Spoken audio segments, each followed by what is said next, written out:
Yeah, I work at 91.3 WLRN, the NPR station, but I spent 30 years at Magic 102.7. I don't know if we have any South Florida people here, but that was my favorite job of all time. So I loved it. But as you grow up, you gravitate more toward NPR. So, but that's a good thing. So. Anyway, I also do a syndicated Beatles show called Beatle Brunch. That's, you can Google that. But the main thing, I think, is to find something that you love to do and somehow make a living out of it. My parents used to tell me, when are you going to get a real job?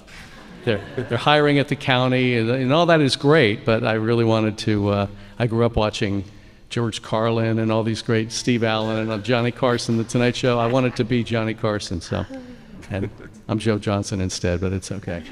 Okay. We have a great panel up here today. We have Gabriela, Ernie, Joy, and Raymond. So why don't we start with Raymond? Tell us a little bit about yourself and what you do.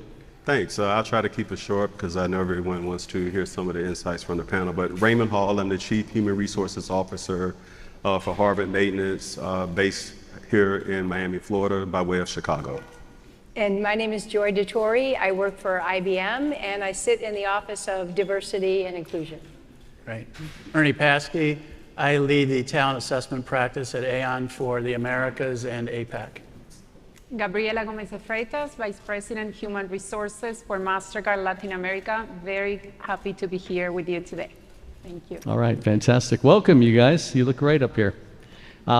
Raymond, let's start with you. Diversity, equity, and inclusion, a critical topic in corporate America right now. The talent pipeline plays an integral role in building diverse and resilient workforces, yet many organizations still struggle with sourcing, hiring, retaining diverse talent. Are there any new techniques or technologies your teams use that you can share with us to eliminate bias and achieve DE&I? Sure. One of the things that we do at Harvard Maintenance is the one thing we don't do is we don't piecemeal, anything. We look at all of our processes across the employee life cycle, anything that touches our people that our managers are engaged with. We want to make sure that diversity, equity, inclusion is embedded in those. A couple of examples are, if you think about how we market our jobs, we've taken a look at the job descriptions themselves to make sure they were more inclusive. We're also removing degree requirements where we can. If you think about what we do when we get people in terms of development, our promotion and succession processes are now geared more toward performance than potential. Potential is really elusive, and a lot of subjectivity is in that too. And so bias tends to creep in there. And in terms of the hiring managers themselves, we have a pretty robust bias training program that they go through before they're at those points of decisions. So those are just some examples. I would only tell this group, challenge the status quo and some old practices. One that comes to mind would be the referral program, which they work and then they don't work because you end up getting people from the same background, same communities, and then you end up with a pretty homogeneous workforce. And the technology side of it is equally as critical because how many of us have seen these really beautiful, robust dashboards that stay at the leadership level versus those insights translating and cascading their way down to the people at the point of the decision? Okay, thank you. Ernie, I want to ask you kind of to fill in the blanks a little bit there on that question as well. Diversity, equity, inclusion, and techniques and technologies that you use to eliminate bias and achieve the results you want. Yeah, I think it's so exciting. I mean, diversity has always been a topic, but now it's number one in a lot of cases. And we're at that second and third level of analysis and discovery. A few years ago, we were just kind of at the surface, and now we're digging deeper. And, Raymond, I like what you're saying about the employee experience and what we've heard throughout the day. And let's be honest, we operate a lot of times in organizations that were designed by a certain demographic, typically white men, who at best were designing the processes that we live and breathe today, thinking they would be good for other groups. And we need to break that down and really look step by step, end to end. And I know, Joy, this is kind of your area too, and break that down. Part of that is, Joe, what you're asking, the data-driven insights and the technology bringing forward. So as we know our workers, as we know our biases, as we know our capabilities, we'll make better decisions. I'll just kind of throw this out there. AI is coming into play. It's a fascinating topic. I'll leave it there for discussion later. I think I was talking to you before. Have you ever made a decision from the gut, and said, this person really has what we need because maybe they didn't finish college or maybe they want to be in the workforce and they're qualified? Yeah. I mean, so I hear that. I'm an assessment guy, so I provide the data, objective data, to make decisions around hiring and promotion. Everybody will say, I know how to make a great hire. And the truth is, yeah, you're right, but can you make a great hire each and every time? And that gut feeling, we have to recognize that can be because they like playing golf. I like playing golf. They like this kind of food. I like this kind of food. They like this kind of music. Is that job relevant? So bringing forward kind of that data insights to make decisions about really what are the capabilities of the individual and are they going to thrive in this role? Right. Excellent. Thank you. Gabriela, candidates and companies alike are putting their best foot forward during the recruiting process. However, a company's public image is generally outside the HR department's control. So what steps can companies take so they're seen as employers of choice in their industry? That's a great question, Joe. Actually, being an employer of choice is a race that many companies are racing today. We have social media, we have a lot of information out there. As you said, diversity is a top topic, so companies are investing because they understand why it's important. But I think that the first step is really to draft and craft the strategy. What is your strategy around being the employer of choice? What type of employees do you want to bring? Who are them? Where are them? What are their interests? So if I have to summarize in some concepts here, I think that the brand, investing in your brand to be known for what they do. The purpose of the brand, because there's no brand, there's no logo if it's not a purpose and people can connect that brand with a purpose. And then the environment that you offer. Everyone wants to have a nice environment and bring impact to the work they do. So with those four concepts, then we need to move to the next step, which is really, what is the type of talent you want to bring? Do you want millennials? Do you want people from certain nationalities because they have expertise in certain innovation? And with that, you have to invest in data analytics and insights to understand and then capture the best of the attention, because there's a lot of information. How many of you go to LinkedIn on the same day you see 20 initiatives around diversity, 20 initiatives around volunteering? So there's a lot of information. It's really difficult as a talent to make a decision where I want to go. And research shows that different generations appreciate different things of their work experience as well. The newest talent in the market, they value a lot the social impact. What is the company I'm working for doing for my community, for example? So those are the things that companies need to understand and invest time before going to social media and just post things because they believe they may be more attractive than the company next doors. And last, I think total rewards, of course, salary, bonuses, long-term incentives. Nowadays, the ways we work, if they offer hybrid models, remote work, obviously continue to be important, but it goes beyond that. Talent is showing us and telling us that they appreciate other type of things.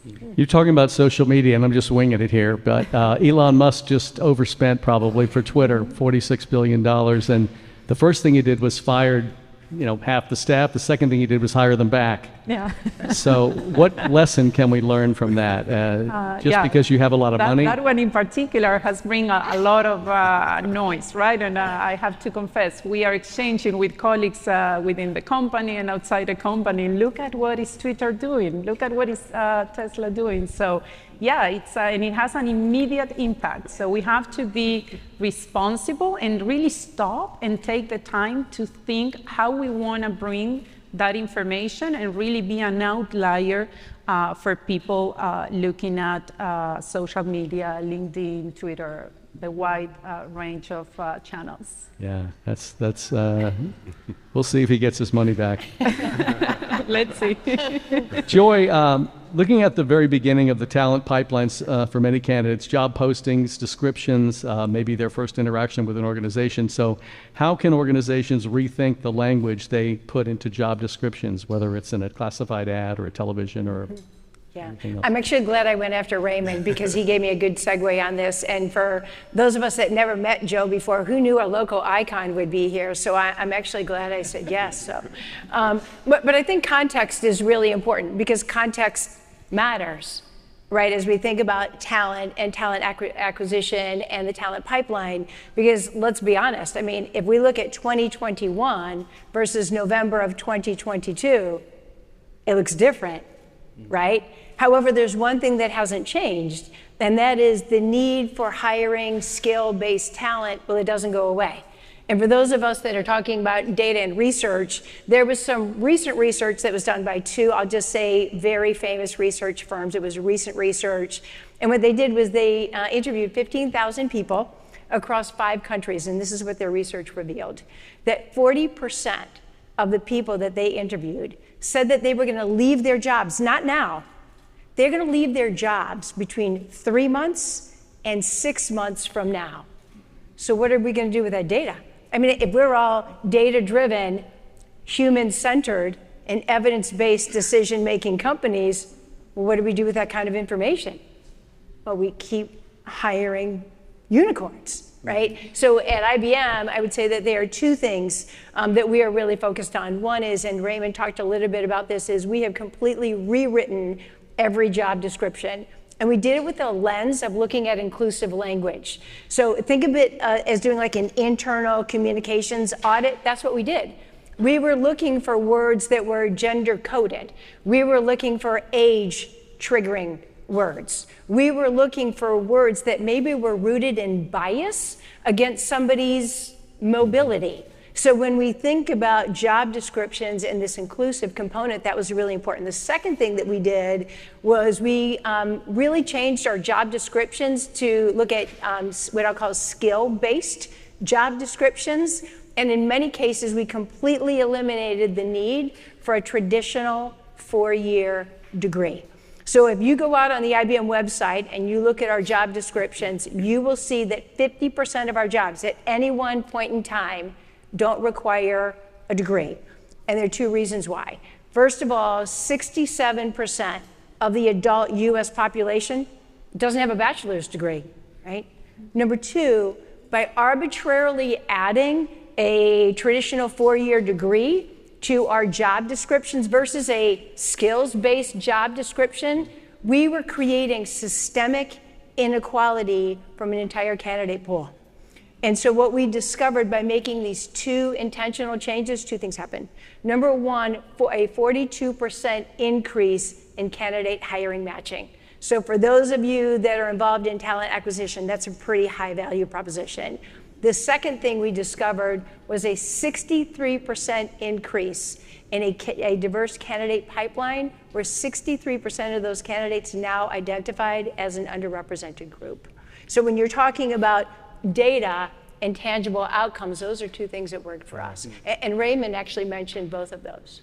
I want to ask whoever wants to answer this question, especially if you're IBM, how does somebody apply for that job and not feel like, I'm really nervous about this huge company, they're not going to even notice my application? Yeah. How do you give them here a little bit of confidence?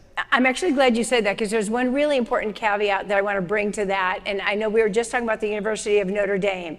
I don't want anyone to think that IBM does not value degrees, and definitely not somebody who just earned her doctorate degree that my company paid for, right? So not only did my company pay for my master's degree, my company paid for my doctorate degree. Wow. So I don't want to give the impression that IBM doesn't value education, because they do. But here's the important caveat. It was all about, you can't bring somebody in with really hot skills and think those skills aren't going to change. So let's not position them in the future where they're not going to have an advantage. So let's say we have a hot skill today, we brought somebody in, they didn't have a degree, and then we didn't continue investing in them. Next year, that hot skill, guess what? It's no longer hot. So if when that person came in, if we only focused on the skills they had on that particular day, and 1 year later those skills are no longer important, we disadvantaged an entire community that just applied for jobs in our organization. So it's not only about skills and bringing people in with skills and experience, it's about investing in them after they're here. So as people are looking at all those job opportunities that are out there, it is about skills, but it's also about continued investment. Raymond, I want to ask you, jumping ahead here, to retain talent for the long haul, organizations must ensure that they're living up to their stated values. How can the organizations hold themselves accountable to ensure they are actually delivering on that employee value proposition and providing a positive employee experience? So I'll give you 5 steps that we've taken at Harvard. But before I do that, I'm gonna do something a little bit fun. So close your eyes for a second. You're walking into a new building, and then you see this long list of values on the wall. Mm-hmm. Then you start walking around the workplace and you start talking to people. You can open your eyes now, but it doesn't feel like the same thing that was reflected on what you just read in terms of the vibe you're getting from people in the environment, the way they talk about their work experience, and those things. Now, before you run for the hills, there are 5 steps that I think all organizations should take. The first thing is the notion of having 10 to 15 values. I would recommend against that. Narrow it down to the core. They're called core values for a reason. So get to what are the most important things for your organization. The next step will be defining what they are, because if I asked everybody in this room to define teamwork, I'd probably get 200 different answers. There has to be some consistency in how you're defining those values. And then the third step is measure them. Measure them with the same vigor and the same care that you measure any other business outcome, whether it's safety, whether it's quality, you have productivity metrics. You could probably come up more than I can. But the point behind that is what gets done is what's usually measured. And then the next piece of it is reward and recognize the behaviors that you want to see. And what we are doing at Harvard in 2023 is the core values are a part of our performance management process, but they also are part of how we're going to incentivize and bonus our people as well.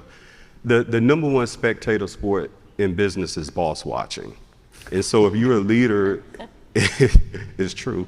If you're a leader out here, I hope we're really, taking that to heart, because the quickest way to, increase your turnover is not walk the talk. And employees, to your point, that's what they're looking for. I started my career at Publix, and we always knew when the boss was coming, we could hear that big rattle of keys coming around the corner. So that was our, and they did some announcing. Package help come up front, please, that kind of thing. I did some announcing. Ernie, there has been a lot of discussion recently about how today's employees, having lived through the pandemic and widespread social unrest, among other things, have different priorities than employees did in the past. Do you know of any key elements that today's employees are looking for in an organization, value proposition? Yeah, and it's fascinating to hear. We're talking about purpose and meaning and how much that's elevated. And when we think about, a lot of what we're talking about is a supply and demand issue. How do we find enough people that can have the skills that we need? And there's a lot of pockets of talent, hidden worker that we never see. Maybe it's the job announcement language or other barriers to that. And it's fascinating to me to hear the multifaceted approach, the value proposition, the meaning and purpose. Women left at a disproportionate higher amount than men during the pandemic. Do we know why they left and why they're not coming back, and what the purpose is that would draw them back? Because they're looking for that purpose. And every group an individual has a different purpose. I'm fascinated, one of the companies that I talk with is a big tobacco company, considered sometimes a sin company. How did they get talent in the past? They tended to pay more than other companies because they knew they were creating a product that they'll tell you kills people.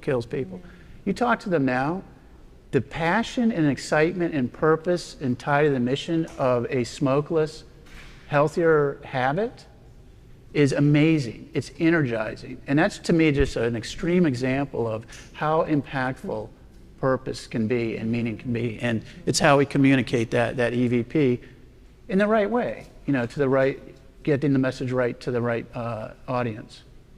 Wow, interesting. Gabriela, following up on that, based on your own experiences, what are some concrete steps organizations can take to effectively communicate their employee value proposition to prospective employees?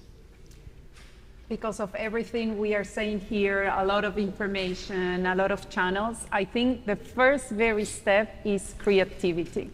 Companies need to be creative to capture the attention, to show that they are an outlier, that they're doing something different for you to wake up every morning, come to work, give the best of you, and be part of that impact. So a couple of ideas, I think, building up on what Joy was saying. The job description is very important. It's the posting of that job. People see a logo, see a company, say, oh, I have seen postings in LinkedIn, some activities they are doing. I'm going to take a look on this job description. And then all of a sudden they find that that is the standard job description that the hiring manager wrote in 5 minutes because they want that person be replaced tomorrow. And they don't see nothing special there. Sometimes they see typos even. We have met candidates that sometimes said, okay, did you try to say this in the job? Oh yes, that's what we try. Years of experience, for example. We don't want to shut down people in talent, just telling you that you need 20 years of experience, being very savvy, and 10 bullet points, and then find out that nobody's taking the step to go and apply, especially women. Women, research says that men, in order to make a decision to apply to a job, with the 50%, if they check 50% of the bullet points in the job requirements, they go and do it. Women, they need to see 90 and above. Otherwise, they won't give that step. So those are the things that companies need to invest and be very creative to say, I'm going to go to the market and get the talent I'm targeting here. Not targeting because of gender, because of age, of course, but capturing the attention, right? So the job description is a very important way to communicate your value proposition. Another one, I think, is to leverage the employees, actually, the actual employees. We are now in Mastercard for a while working on a strategy to really diversify the panel of interviewers, right? You naturally in an interview process, you could put the hiring manager, the next person who knows the business, someone who done that job before in the team, and another peer of the hiring manager. We are trying now to present the company value proposition and who we are and what we do through a diverse panel of interviewers. Sometimes there are people who don't even work in that team. They don't know anything about that business, but guess what? They have a really good story to tell and to show and to present the company. I could tell you that in most of the interviews that I have with candidates, when we go to the Q&A session, many candidates ask, tell me about your experience in Mastercard, but tell me the truth. What do you like the most? What you don't like from the company? So candidates are pushing you to really tell the authentic story because they really want to know if they want to join the company or not. So your employees are the best way to tell the story, to go and tell how they feel, what opportunities they have been given, what is the impact they feel they create and the value they create in the company. So I think value proposition itself, the way it's strategized and communicated needs creativity and different ways to touch people's hearts. That's what we need today. We all have a LinkedIn account here, right?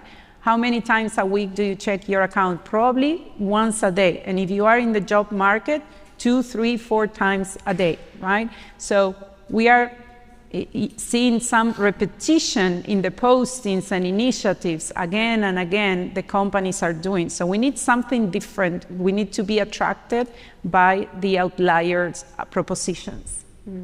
How does an employee feel safe, like answering a questionnaire from the employer, like, are you happy at this job, and what do you think could make it better and stuff? That seems like a scary thing to certainly put your name on, but how would you present that to the employees where they could feel good about it? Maybe Joy, you want to answer that? Yeah, I mean, I think I love the idea of diversifying the people who are going to be part of the interview process, right? because it tells you about the culture of the company. It's not only the things that we do once, it's the things that we do over and over and over again. That's what creates culture. And it's also about listening to what they say. I mean, imagine if somebody said, oh, well, I like my husband, or I like my wife, or I like my partner, versus I love my partner, I love my spouse. There's a difference, right? There's a difference between, oh, I like this. Think about how people refer to their jobs. Have you ever met somebody who says, I love my job, right? That's the kind of person you go, what company do you work for? Right? Because I want to work for a company listening to the language where somebody says, I love what I do, I love my job, I love my company, I love my leadership team. And they will use that type of feeling language versus like, I like it, right? So I think that language is really important. And I think now there's also some research out there that says, I don't care what you call it, great attrition, the great resignation, the great opportunity, whatever we want to call it. The reality is people are reevaluating not only where they want to work, but what they want to do, and newsflash, who they want to do that for, right? So I do think authenticity and how people are responding to questions, they're feeling emboldened and courageous because they don't want to make a mistake in this decision. I mean, how many times have we already heard in the COVID pandemic, oh, a boomerang, right? Somebody went out and they came back because they left without maybe evaluating what that organization was. Why? Because they were more determined that they were running from something rather than running to something. And so I think people are realizing the authenticity not only of the people who are interviewing, listening to what they're saying in their own experiences, but also feeling empowered to make a good decision. Are you saying that the employees have the edge or the equal standing? Oh, I think individuals that are looking for jobs absolutely have the edge right now. Ernie, you look like you wanted to say Let's something. go with some data. Yeah, we'll get the numbers. Well, I think that signals a huge mind shift too, right? So if you think about, we've been talking about a lot of different factors here in EVP, skills-based, DE&I, all this stuff, value proposition. For me, the kind of aha I had a few, and I credit this group here and the kind of the next wave of workers coming in. If I think about what my value proposition to the company is, I could say it's finding the right person for the job. But because of the power shift, it's not really. It's about, what if we think about finding the right job for the person? And that's a small little tweak, but it's a whole different mindset. Now I'm looking at each person and I'm thinking, there is a right place for you. Let's find that right place using data, to your point. To do that.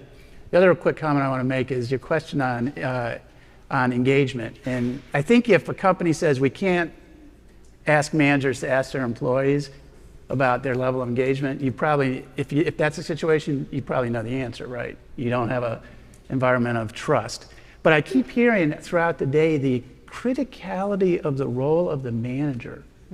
And let's just recognize that's a moment of opportunity and a great moment of risk.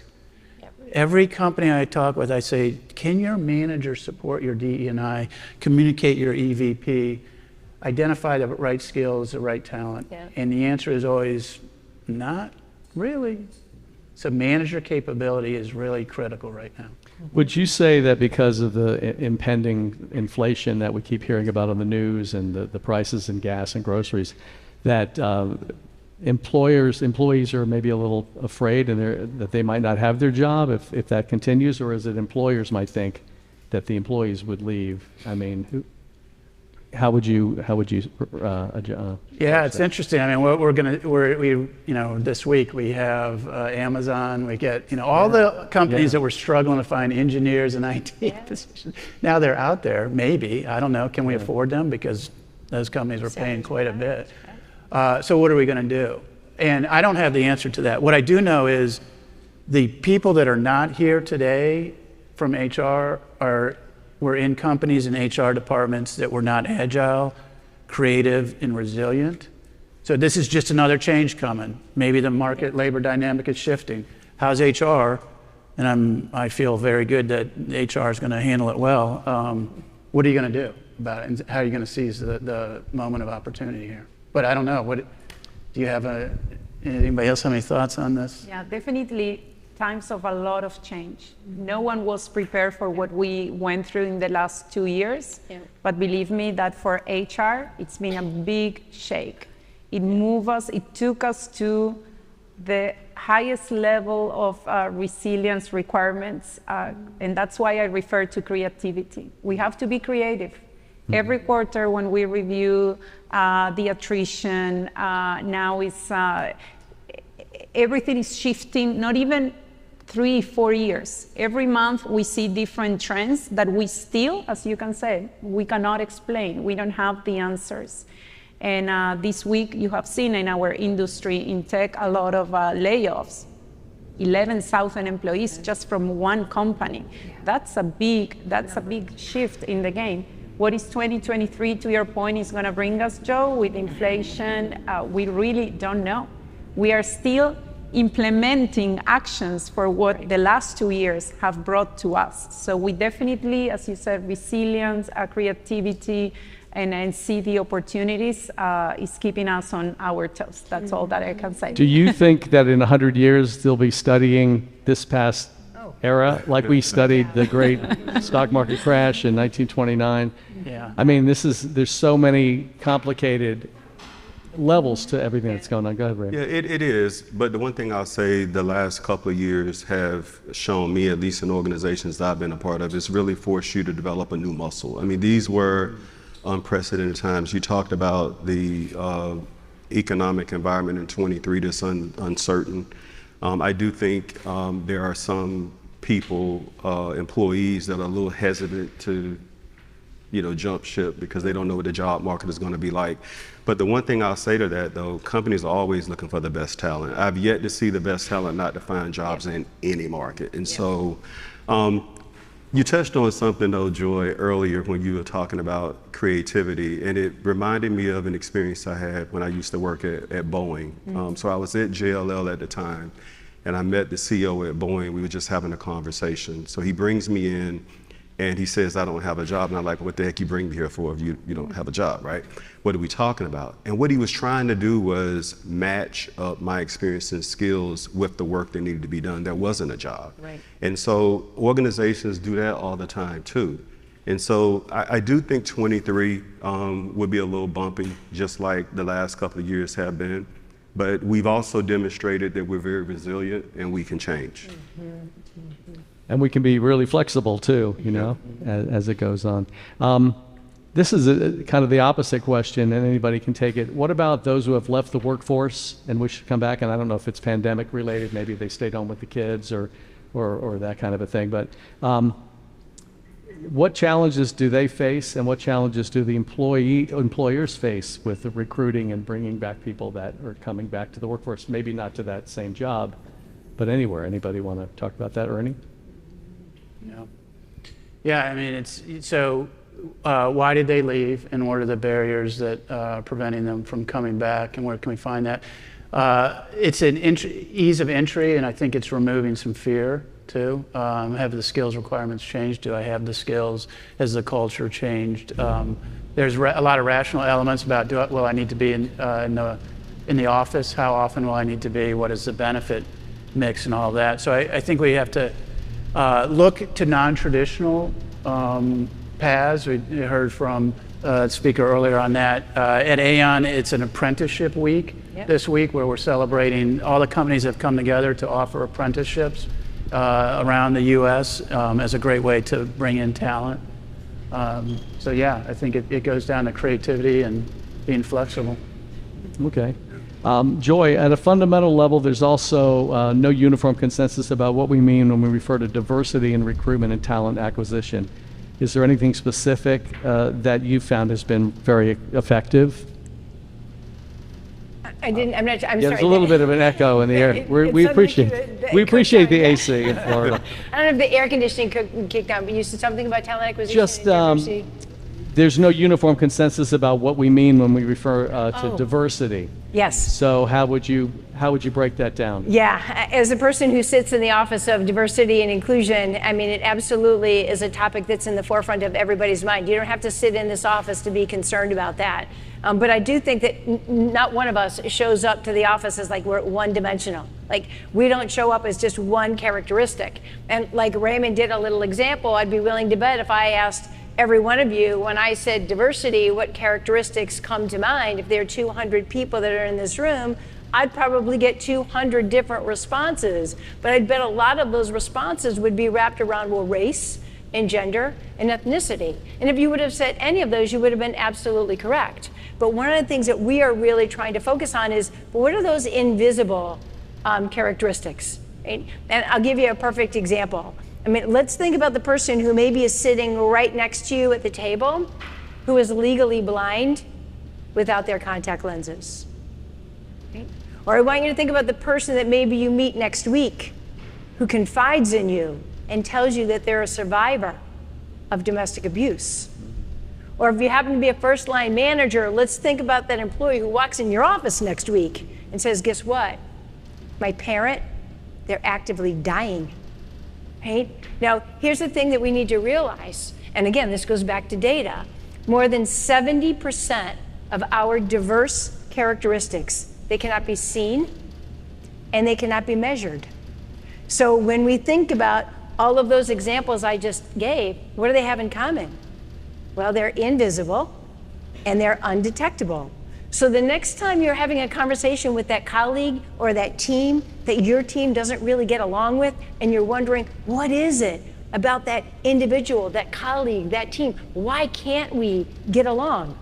I want you to ask yourself, is there maybe something invisible or undetectable about that individual that you don't know anything about that's influencing who they are, how they show up at work, and the decisions that they make every day? And the question is, now that we have this information, what are we going to do about it? Because if I sit right next to somebody and understand there's something you could be hiding or something undetectable I don't know about, will I care enough to find out what it is? Will I create compassion and psychological safety in my organization where people would take the cover off and share who they are? So I think from a diversity and inclusion perspective, we need to go beyond what we traditionally think of and go invisible. Do you have to be careful how much you ask the employee what they're going through? Oh, yeah. You got to be careful, right? Yeah, I would never, I'm not, as HR professionals, I think you all know this, especially talk to your attorneys, right? There are some things you just don't ask employees. But I think we all have enough finesse that if an individual in our organization or one of our peers, suddenly their behavior is changing, it can be something as open-ended as, how are you? I heard somebody in the panel ask that earlier, right? Asking the simple question, how are you doing? That's not hard, and that's not invasive. They may or may not share. Guess what? They may not feel comfortable. And we need to be comfortable in not having the answer. Or maybe we're not the person they feel comfortable sharing that with, but maybe there is somebody on your team that they feel comfortable sharing that with. But I think it's sometimes just sitting there in silence with them. Shows tremendous empathy. Well, you're all fantastic today. Thank you so much. I know we're out of time, but if anybody wants to just comment on best advice for somebody looking to get into the workplace, and then just go from Gabriela to Ernie to Joy and to Raymond. Okay, so trust yourself.